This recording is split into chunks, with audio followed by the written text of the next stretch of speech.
Well, good day everybody, this is Bonsert here, and today I wanted to talk with you alone about a subject that's on my mind for a while now.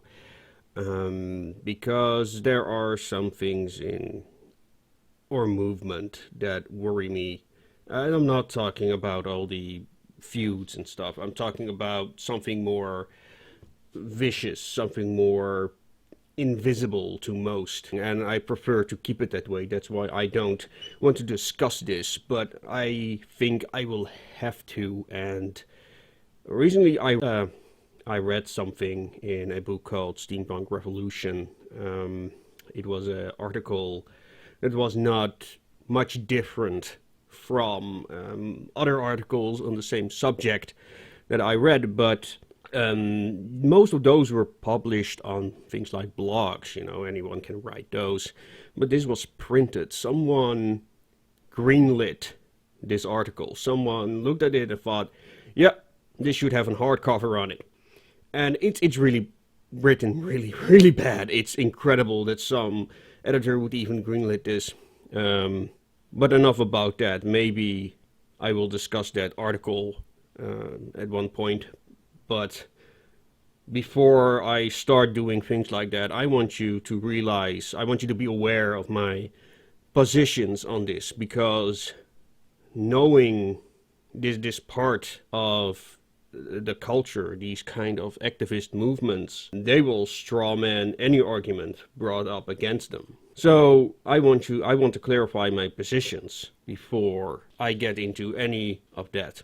And today's subject is steampunk and multiculturalism. We already discussed the subject with many of my guests, like Frederick, Dave Lee, and how much we love the multicultural aspects in steampunk, how we want to see more of it, and of course Frederick's statement that steampunk is a multicultural movement. Now, after reading more on other subjects related to this, I started to wonder, what does multicultural really mean? Or in this case, to me. Because there's a lot of talk of certain groups not integrating very well in Western society. And there are a lot of accusations that multiculturalism is purely a Western thing.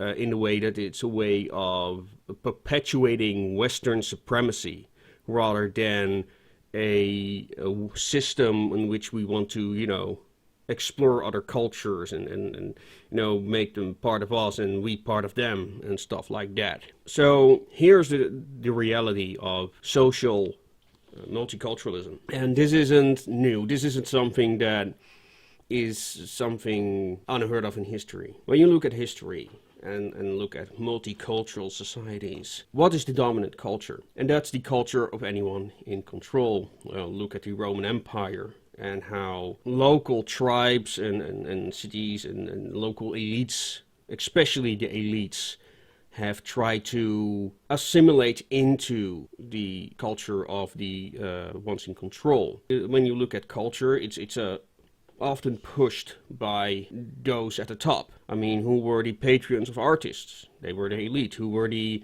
ones that could read and spread new ideas? Well, they were the elite. So when we talk about cultures going to Europe, as in the last, past Second World War era, cultures usually adapt to us. And sure, we notice this. We've got the Turkish food vendors. We see a lot more Asian foods in our supermarkets, stuff like that.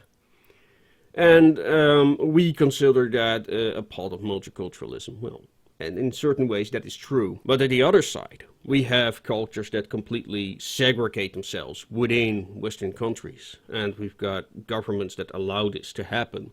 But let's not get too deep into that. So how does this relate to steampunk? Well, here's the thing. When you look at steampunk, multicultural character is that we see alternate histories where both Western societies and non-Western societies have adapted steampunk-like elements, especially the whimsical elements with the machinery and the smoke. So we have Navajos with gears and clocks, and we have Western explorers with slight hints of, Indian symbolism, to name but a few. And of course, we've got, samurai Darth Vader. And now compare that to real life.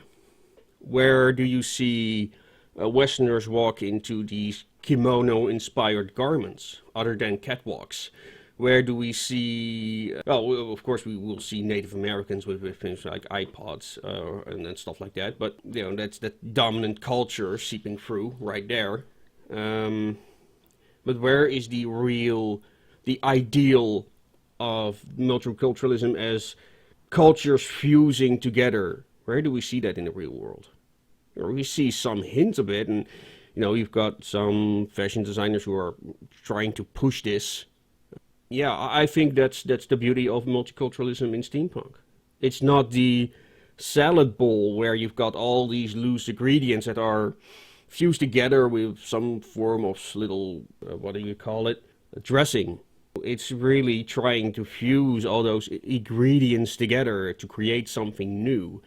And I think that is what we see in steampunk and what we won't see in real life. And one of those forces that prevent that from happening, that wonderful fusion we see in steampunk. That's one of the things I will want to discuss in the future. But before that, I need you to realize my position on this subject right here. So yeah, expect more of these improvised rambles in the future. Let me know what you think. Let me know if you think I'm right. Let me think if you know I'm wrong. I'd be interested to have this discussion in the future more often. Maybe we can even do a panel about it like we have done before. So yeah, I'm really curious to your response to this. Thank you for listening.